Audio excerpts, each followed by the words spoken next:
ত্রয়োদশ সংসদের প্রথম অধিবেশনকাল সভাপতি, স্পিকার ও ডেপুটি স্পিকার চূড়ান্ত করবেন প্রধানমন্ত্রী। রাষ্ট্রপতির ভাষণ নিয়ে মুখোমুখি সরকার ও বিরোধী দল।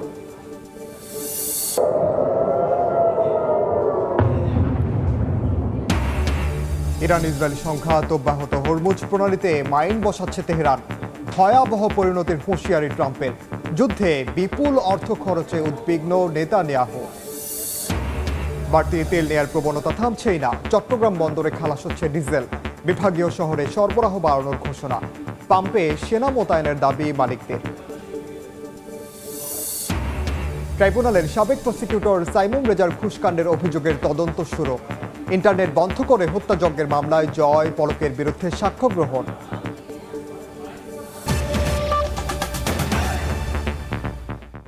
সময় সংবাদের সঙ্গে আছি আমি ওমর। ত্রয়োদশ সংসদের প্রথম অধিবেশনকাল রীতি অনুযায়ী একদিন আগে সংসদ নেতা তারেক রহমানের সভাপতিত্বে অনুষ্ঠিত হল সরকারি দলের সংসদীয় সভা। বৈঠক শেষে বিএনপির সংসদ সদস্যরা জানান, স্পিকার ও ডেপুটি স্পিকার নির্বাচনের বিষয়ে সিদ্ধান্ত নেবেন সংসদ নেতা। বিধি অনুযায়ী কাল তাদের শপথ পড়ানোর পাশাপাশি অধিবেশনে ভাষণ দেবেন রাষ্ট্রপতি। সংসদ অধিবেশনের সভাপতির নাম জানা যাবে সংসদ নেতার স্বাগত বক্তব্যে। 12 ফেব্রুয়ারি নির্বাচনে 2/3 সংখ্যাগরিষ্ঠতা নিয়ে সরকার গঠন করে বিএনপি। সংবিধান অনুযায়ী নির্বাচনের ফলের গেজেট প্রকাশের 30 দিনের মধ্যে বসতে হয় সংসদ অধিবেশন। সেই হিসেবে বৃহস্পতিবার বেলা 11টায় বসছে ত্রয়োদশ জাতীয় সংসদের প্রথম অধিবেশন।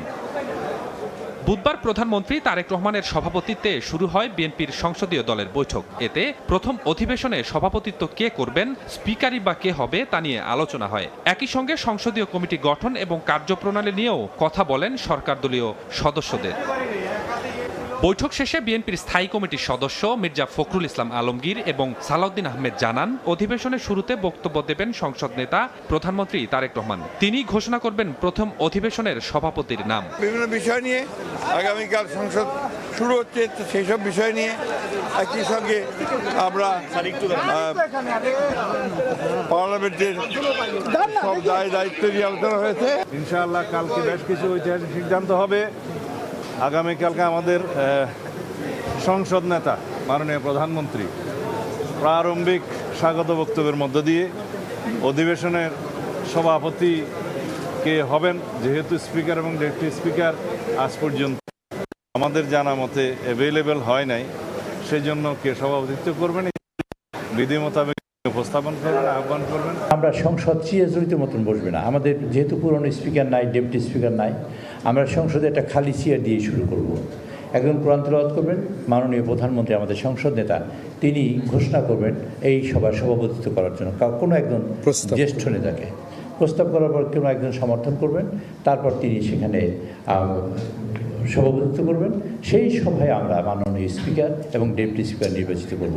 সাধারণত ক্ষমতাসীন দল থেকে স্পিকার, ডেপুটি স্পিকার নির্বাচিত হয়ে থাকে। তবে এবার ডেপুটি স্পিকারের পদটি বিরোধী দল বাংলাদেশ জামাতে ইসলামকে দেওয়ার প্রস্তাব দিয়েছে বিএনপি। সালাউদ্দিন জানান, বৃহস্পতিবার ঘোষণা হবে স্পিকার ও ডেপুটি স্পিকারের নামও। তাদের শপথ পড়াবেন রাষ্ট্রপতি। সংসদের বিধি মোতাবেক যে সমস্ত স্পিকার এবং ডেপুটি স্পিকারকে গ্রহণ করাবেন রাষ্ট্রপতি, এরপরে আবার অধিবেশন বসবে। সংসদে যে সমস্ত অর্ডিন্যান্সগুলো প্লেস করার কথা, উত্থাপন করার কথা 133টি অধ্যাদেশ আইনমন্ত্রী উত্থাপন করবেন এবং এরপরে রাষ্ট্রপতির ভাষণ হবে। জাতীয় সংসদ অধিবেশন বসুক, তারপরে জনপ্রত্যাশা নিয়ে আমরা কথা বলবো এবং শহীদের আকাঙ্ক্ষা পূরণের জন্য আমরা কথা বলবো এবং সমস্ত কিছু জুলাই জাতীয় সনদে যা কিছু আমরা সম্মত হয়েছি সব কিছু আমরা ধারণ করবো ইনশাআল্লাহ। সভাপতি, স্পিকার, ডেপুটি স্পিকার নির্বাচিত হওয়ার পর বসবে মূল অধিবেশন। উত্থাপন হবে অন্তর্বর্তী সরকারের সময় হওয়া 133টি অধ্যাদেশের।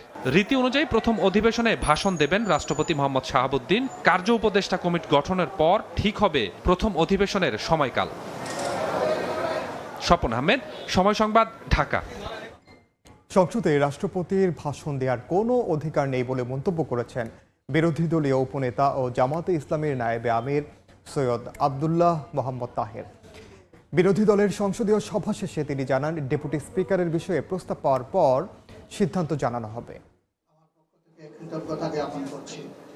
ত্রয়োদশ জাতীয় সংসদের প্রথম অধিবেশন শুরুর আগের দিন বুধবার সংসদ ভবনে উপস্থিত হন জামায়াত, এনসিপি, বাংলাদেশ খেলাফত মজলিস সহ বিরোধী দলীয় সংসদ সদস্যরা। দুপুর 12টায় বিরোধী দলের সভাকক্ষে বিরোধী দলীয় নেতা ও জামায়াত আমির ডাক্তার শফিকুর রহমানের সভাপতিত্বে বৈঠক করেন তারা। ঘণ্টাব্যাপী বৈঠক শেষে বিরোধী দলীয় চিফ হুইপ ও এনসিপি আহ্বায়ক নাহিদ ইসলাম জানান, সংসদে বিরোধী দলের ভূমিকা নির্ধারণ নিয়ে আলোচনা হয়েছে। ডেপুটি স্পিকার নির্বাচন হওয়ার কথা, এই বিষয়গুলো আলোচনা হয়েছে। সেখানে আমাদের ভূমিকা কি থাকবে, শপথ যেহেতু আমরা নিয়েছি সংবিধান সংস্কার পরিষদের সদস্য হিসেবে, সরকারি দল নেয়নি, আমাদের একটা দাবি আছে যাতে সংবিধান সংস্কার পরিষদের শপথ নেওয়া এবং এই সংসদটাকে সংবিধান সংস্কার পরিষদ হিসেবে কার্যকর করা। বিরোধী দলীয় উপনেতা ও জামায়াতের নায়েবে আমির সৈয়দ আব্দুল্লাহ মোহাম্মদ তাহের বলেন, অধিবেশনে রাষ্ট্রপতির ভাষণ দেওয়ার কোনো অধিকার নেই। আর ডেপুটি স্পিকার প্রসঙ্গে বলেন, আনুষ্ঠানিক প্রস্তাব পেলে নেওয়া হবে সিদ্ধান্ত। আমরা মনে করি রাষ্ট্রপতির ভাষণ দেওয়ার কোনো অধিকার নাই। স্বৈরাচারের দোসর বিএনপি কেন যে তাকে দিয়ে সব ভাষণ দেওয়া হচ্ছে এটা আমাদের কাছে পরিষ্কার নয়। তো এই বিষয়ে আমরা কিছু সিদ্ধান্ত নিয়েছি, সেটা আপনারা কালকে জানবেন। জনগণের অধিকার প্রতিষ্ঠায় সংসদে কার্যকর ভূমিকা রাখার প্রত্যয় জানান বিরোধী দলীয় সংসদ সদস্যরা। শফিক মুন্সি, সময় সংবাদ, ঢাকা। ইরান ইসরায়েল যুদ্ধের খবর। তেল আবিব, হাইফা ও জেরুজালেম লক্ষ্য করে ক্ষেপণাস্ত্র হামলা চালিয়েছে ইরান। আক্রমণ করা হয়েছে মধ্যপ্রাচ্যের মার্কিন স্থাপনাতেও। ইরানের 400 লক্ষ্য বস্তুতে হামলার দাবি করেছে ইসরায়েল। মঙ্গলবার তেহরানে সবচেয়ে ভয়াবহ হামলা চালানোর ঘোষণা দিয়েছেন মার্কিন প্রতিরক্ষা মন্ত্রী। এদিকে হরমুজ প্রণালীতে মাইন বসানো শুরু করেছে তেহরান। ভয়াবহ পরিণতির হুঁশিয়ারি দিয়েছেন ডোনাল্ড ট্রাম্প। যুদ্ধ বন্ধে ট্রাম্পের পর মাসুদ পেজেশকিয়ানের সঙ্গে টেলিফোনে কথা বলেছেন রুশ প্রেসিডেন্ট পুতিন। যুদ্ধের 11 দিন পার হলেও থামছে না ইরান ও যুক্তরাষ্ট্র ইসরায়েলের মধ্যকার সামরিক উত্তেজনা। পাল্টাপাল্টি হামলায় উত্তপ্ত মধ্যপ্রাচ্যের যুদ্ধের ময়দান। স্থানীয় সময় মঙ্গলবার ইসরায়েলের রাজধানী তেল আবিবে মিসাইল হামলা চালিয়েছে ইরান। এ সময় সমগ্র অঞ্চল জুড়ে বেজে ওঠে সতর্কতামূলক সাইরেন। একই দিনে কাতারে 5টি ব্যালিস্টিক মিসাইল নিক্ষেপ করেছে তেহরান। সেই সঙ্গে বাহরাইনের একটি আবাসিক ভবনে ইরানের ড্রোনের আঘাতে বেশ কয়েকজন হতাহত হয়েছেন। ইরাকের বাগদাদে অবস্থিত মার্কিন দূতাবাসেও ড্রোন হামলা চালিয়েছে ইরান। ইরানের বিভিন্ন অঞ্চলে ইসরায়েলি হামলাও অব্যাহত ছিল। ইরানের কোদস প্রদেশে ভয়াবহ ক্ষেপণাস্ত্র হামলা চালিয়েছে ইসরায়েল। অন্যদিকে ইরানের বিরুদ্ধে যুদ্ধ করতে হিমশিম খাওয়া নেতানিয়াহু ইসরায়েলের প্রতিরক্ষা বাজেট বাড়ানোর ঘোষণা দিয়েছেন। এ যুদ্ধ চালিয়ে যেতে অনেক অর্থ খরচ হচ্ছে, আর এ যুদ্ধকালীন পরিস্থিতিতে প্রতিরক্ষা বাজেট এবং যুদ্ধ প্রচেষ্টাকে সাহায্য করার জন্য আমাদের একটি বিশেষ বাজেট নির্ধারণ করতে হবে। এদিকে হরমুজ প্রণালীতে যুক্তরাষ্ট্র এবং তাদের মিত্রদের জাহাজ অতিক্রম করলে ধ্বংস করা হবে বলে হুঁশিয়ারি দিয়েছে আইআরজিসির নৌবাহিনী। এই প্রণালীতে এরই মধ্যে মাইন বসানো শুরু করেছে ইরান। মার্কিন গোয়েন্দারা উদ্বেগ জানান যে তেহরান চাইলেই হরমুজ প্রণালীতে হাজার হাজার মাইন স্থাপন করতে পারবে। হরমুজ প্রণালীতে মাইন না বসাতে ইরানকে হুঁশিয়ারি দিয়েছেন মার্কিন প্রেসিডেন্ট ডোনাল্ড ট্রাম্প। ট্রুথ সোশ্যালে তিনি জানান, এই মাইন না সরালে তেহরানের পরিণতি ভয়াবহ হবে। একই সঙ্গে 10টি নিষ্ক্রিয় মাইন বসানো নৌকা ধ্বংসের দাবি করেছেন তিনি। মার্কিন সমরমন্ত্রী পিট হেগসেথ যুক্তরাষ্ট্রের স্থানীয় সময় মঙ্গলবার ইরানে এ যাবৎকালের সবচেয়ে ভয়াবহ সামরিক হামলার হুঁশিয়ারি দিয়েছেন। মালিহা সুহরওয়ার্দী, সময় সংবাদ।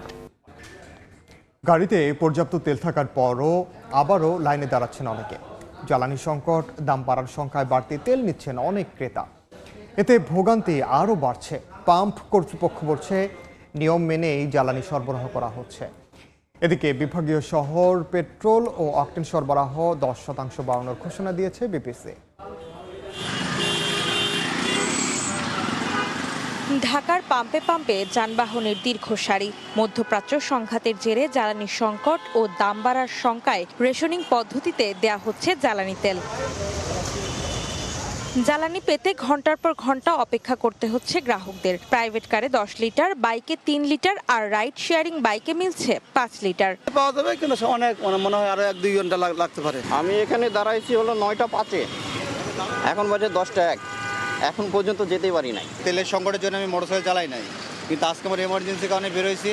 এই কথা এমার্জেন্সি লাগবে। সকাল 9টায় এখনো দাঁড়ায় আছি অফিস বাদ দিয়ে, তো এটাই আর কি অলমোস্ট 1.5 ঘন্টা। আমরা তেলই নিতে পারি না, অফিসে যাবো কিভাবে? মহাকালীর ওইখান থেকে লাইন ধরছি, এই পর্যন্ত আসতে 3 ঘন্টা লাগবে। পাম্প কর্তৃপক্ষ বলছে জ্বালানির যথেষ্ট মজুত রয়েছে। গাড়িতে পর্যাপ্ত তেল থাকার পরও আবারও লাইনে দাঁড়ানোই বাড়ছে জটলা। একদম সেই মহাখালীর ডালের থেকে এই পর্যন্ত সিরিয়াল দিয়ে আসছি, ওইখান থেকে সময়টুকু লাগলো। শাইন কলেজে ওখানে দাঁড়িয়েছিলাম, 1.5 ঘন্টা পরে এখানে এসে তেলটা পেলাম। আমাদের তেল নিতে অনেক কষ্ট হচ্ছে, নিচ্ছি, চলতে তো হবে গাড়ি। 2 ঘন্টা যাবত লাইনে দাঁড়িয়ে আছি, তেল পাচ্ছি না। 3 দিন পরে আসলাম আর কি। রোজার ভিতরে অনেকক্ষণ দাঁড়ায় থাকার জন্য অনেক কষ্ট হচ্ছে। চাহিদা মোতাবেক আমরা পেয়ে যাচ্ছি, আর সরকারি যে প্রজ্ঞাপন আছে সেই প্রজ্ঞাপন অনুসারে আমরা দিতে পারছি।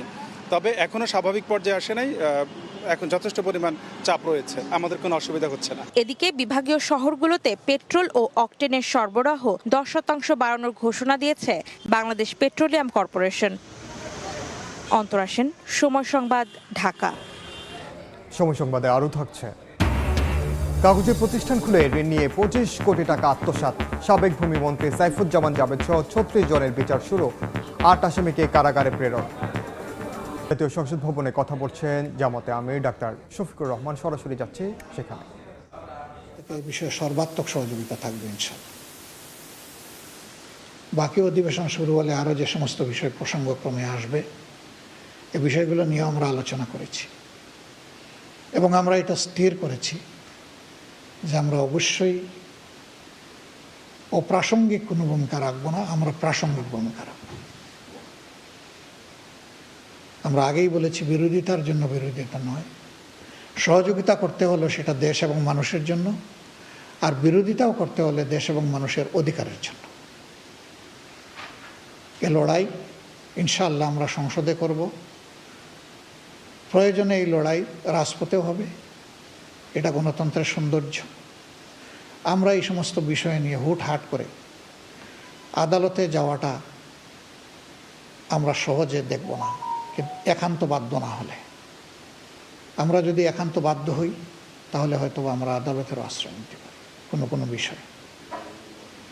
তা আমরা প্রথমে এগুলা প্রেডিক্ট করতে চাই না। প্রথমে চাই যে সকল ব্যাপারে সংসদের যিনি অভিভাবক, যিনি সভাপতিত্ব করবেন, স্পিকার মহোদয় ইনসাফ করবেন।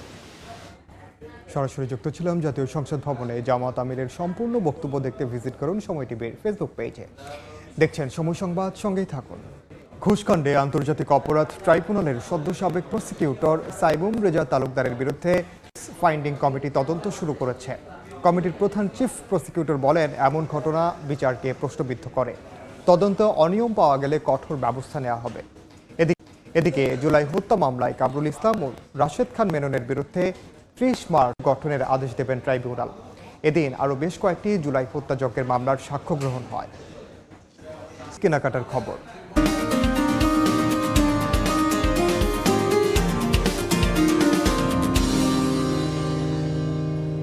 রাজধানীতে জমে উঠেছে ঈদ কেনাকাটার সবশেষ খবর জানাতে এই মুহূর্তে বসুন্ধরা শপিং কমপ্লেক্সে আছেন সহকর্মী জিন্নাতারা যশোয়া। সরাসরি যাচ্ছে তার কাছে। রমজানের শেষের দিকে এসে রাজধানীর বিপণী বেতনগুলোতে একদম জমজমাট অবস্থা। কেনাকাটা করছেন রাজধানীবাসী, একদম বলা যায় শেষ দিকে এসে অনেকেই আজ প্রথম আসছেন কেনাকাটা করতে, আবার অনেকেই তাদের পোশাক কেনার পালা চুকিয়ে আনুষঙ্গিক অন্যান্য জিনিস কিনছেন। এখন আমরা দেখতে পাচ্ছি যে অনেকেই আছেন যারা ব্যস্ততার কারণে রমজানের শুরুর দিকটাতে পোশাক কেনাকাটা করতে পারেননি, তারা পরিবার পরিজন সহ কেনাকাটা করতে এসেছেন। আমরা ক্রেতাদের সঙ্গে কথা বলেছি, তারা আমাদেরকে বলছিলেন যে এবার আবহাওয়ার কথা মাথায় রাখছেন, তারা মাথায় রেখে তারা আরামদায়ক পোশাক কিনছেন, দেশীয় ধাঁচের পোশাক তারা কিনছেন। ফেব্রিক্সের ক্ষেত্রে সুতি কিংবা আরামদায়ক অন্যান্য কটনের তারা পোশাক তাদের পছন্দের তালিকায় শীর্ষে রাখছেন এবং কিছু কিছু ক্ষেত্রে যারা পরিবারের ছোট সন্তান আছেন, যারা শিশু যারা আছেন, তাদের জন্য গর্জিয়াস পোশাক তারা কিনছেন। এবং যেসব পুরুষ ক্রেতা আছেন, পুরুষরা বলছেন যে তারা পাঞ্জাবির ক্ষেত্রে একদম সুতি ফেব্রিককে প্রাধান্য দিচ্ছেন এবং হালকা কাজের পাঞ্জাবিকে প্রাধান্য দিচ্ছেন আবহাওয়ার কথা মাথায় রেখে। এবং বিক্রেতারা যেমনটা বলছেন যে এবছরও তারা প্রতি বছরের ন্যায় নানান ধরনের নতুন নতুন কালেকশন তারা এনেছেন এবং সব কালেকশনেই তারা চেষ্টা করেছেন যেন ক্রেতাদের আরামদায়ক যে পোশাক কেনার যে প্রাধান্য ক্রেতারা সবসময় দেয় সেই বিষয়টিও তারা মাথায় রাখার চেষ্টা করেছেন এবং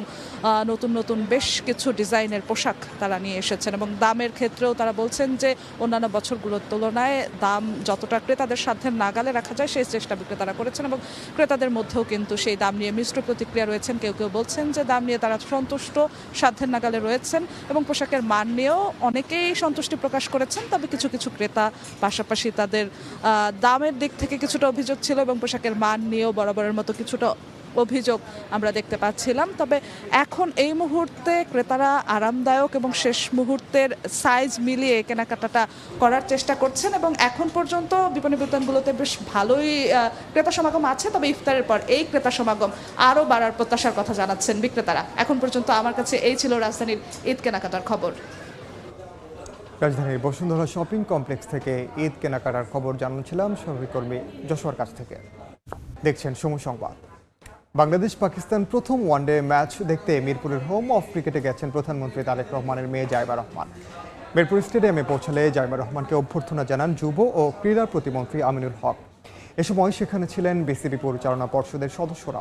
দীর্ঘ 11 বছর পর দ্বিপাক্ষিক ওয়ানডে সিরিজে মুখোমুখি হয়েছে বাংলাদেশ ও পাকিস্তান। সিরিজের প্রথম ম্যাচ মাঠে বসে উপভোগ করছেন প্রধানমন্ত্রীর মেয়ে। তার সঙ্গে আছেন আরাফাত রহমান কোকর, দুই মেয়ে জাহিয়া ও জাফিয়া রহমান। এর আগে যুব ও ক্রীড়া প্রতিমন্ত্রী মিরপুর স্টেডিয়ামে পৌঁছালে তাকে ফুল দিয়ে স্বাগত জানান বিসিবি ক্রিকেট অপারেশনস চেয়ারম্যান।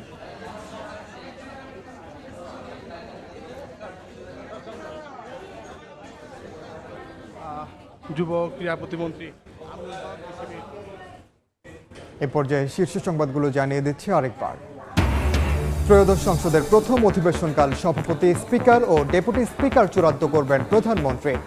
রাষ্ট্রপতির ভাষণ নিয়ে মুখোমুখি সরকার ও বিরোধী দল।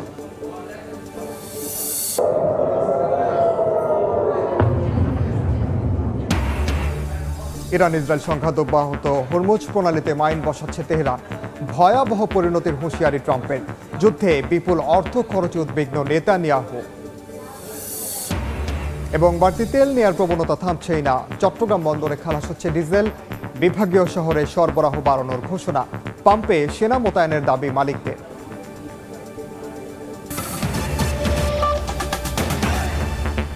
এই ছিল বিকেল 3টার সময় সংবাদে। এরপর আন্তর্জাতিক সময় নিয়ে সঙ্গে থাকবেন সহকর্মী ইমদাদুল হক। ইরান, আপনাকে ধন্যবাদ।